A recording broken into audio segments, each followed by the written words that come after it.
Hi friends, welcome back to Sharbat kid சேனல்னா கார்த்திகா முத்து. இன்னைக்கு கல்யாண வீட்டு ஸ்பெஷல் வாழைக்காய் கூட்டு எப்படி பண்றதுன்னு பார்க்கலாங்க. அதுக்கு முன்னாடி நம்ம சேனலை மறக்காம சப்ஸ்கிரைப் பண்ணி சப்போர்ட் பண்ணிக்கோங்க. கூடவே பெல் ஐக்கானையும் கிளிக் பண்ணிக்கோங்க. இப்போ வாங்க வீடியோக்குள்ள போலாம். கல்யாண வீட்டு வாழைக்காய் கூட்டு பண்றதுக்கு நான் இன்னைக்கு 2 வாழைக்காய் எடுத்திருக்கேன். இந்த வாழைக்காய் தோலெல்லாம் ரிமூவ் பண்ணிட்டு இந்த மாதிரி சின்ன சின்ன பீசஸா நான் கட் பண்ணி வச்சிருக்கேன். இதை தண்ணியில போட்டு வைக்கணும், இல்லை அப்படின்னா கலர் சேஞ்ச் ஆயிடும். நெக்ஸ்ட் அரை கப் அளவுக்கு கடலைப்பருப்பை ஒரு பவுல்ல போட்டுக்கோங்க. இது கூடவே முழுகிற அளவுக்கு தண்ணி ஊற்றிட்டு அரை மணி நேரம் ஊற வச்சுக்கலாங்க.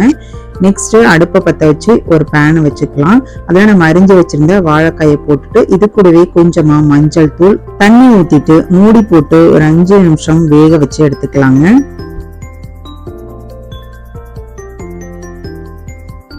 இப்போ வாழைக்காய் நல்லாவே வெந்திருக்குங்க. இப்போ இது ஒரு சைடு இருக்கட்டும். நெக்ஸ்ட் நம்ம ஊற வச்சிருந்த கடலைப்பருப்பு ஒரு குக்கர்ல போட்டுக்கலாங்க. போட்டுட்டு இது நல்லா குழையிற அளவுக்கு ஒரு 3 விசில் விட்டு எடுத்துக்கலாம். அப்பதான் அந்த வாழைக்காய் கூட்டுக்கு ரொம்பவே சூப்பரா இருக்கும்.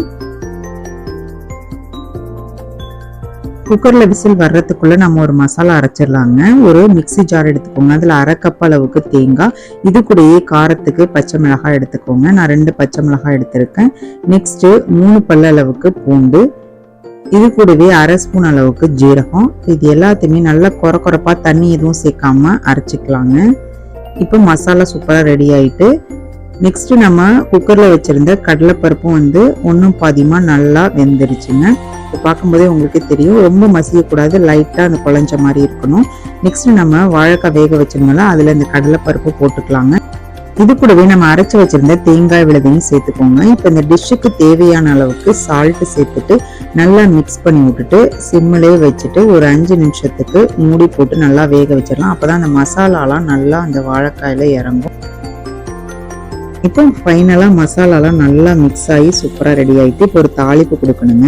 அடுப்பு பற்ற வச்சு ஒரு புளிக்கரண்டி போட்டுக்கோங்க. அதில் 1 ஸ்பூன் அளவுக்கு ஆயில் ஊற்றிக்கலாம். ஆயில் நல்லா சூடு வந்ததுக்கப்புறம் கடுகு, உளுத்தம் பருப்பு, இது கூடவே கருவேப்பிலையும் போட்டு நல்லா பொரிய விட்டுருங்க.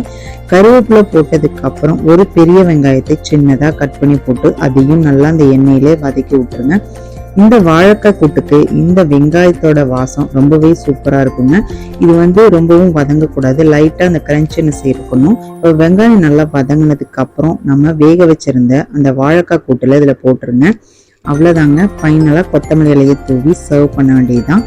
அருமையான வாழைக்காய் கூட்டு கல்யாண வீட்டுல செய்யற மாதிரி டேஸ்ட்ல நம்ம ரெடி பண்ணிருக்கோம். வாங்க பிளேட்டிங் பண்ணிடலாம். இன்னைக்கு மணக்க அருமையான கல்யாண வீட்டு வாழைக்காய் கூட்டு செம்மையா ரெடி ஆயிருக்குங்க. பார்க்கறதுக்கே ரொம்ப கலர்ஃபுல்லா இருக்கும், டேஸ்ட்டுமே ரொம்ப சூப்பரா இருக்கும். அந்த ஜீரகத்தோட வாசத்தோட அந்த தேங்காய் வாழைக்காயோட சேர்த்து சாப்பிடும்போது அருமையா இருக்கும். கண்டிப்பா ஒரு டைம் நீங்களுமே ட்ரை பண்ணுங்க. உங்களுக்கு இந்த வீடியோ பிடிச்சிருச்சு அப்படின்னா ஒரு லைக் பண்ணிட்டு உங்களோட ஃப்ரெண்ட்ஸ் அண்ட் ஃபேமிலிக்கு ஷேர் பண்ணுங்க. நாளைக்கு ஒரு சூப்பரான ரெசிபியோட நான் உங்களை மீட் பண்றேன். தேங்க்யூ ஃபார் வாட்சிங்.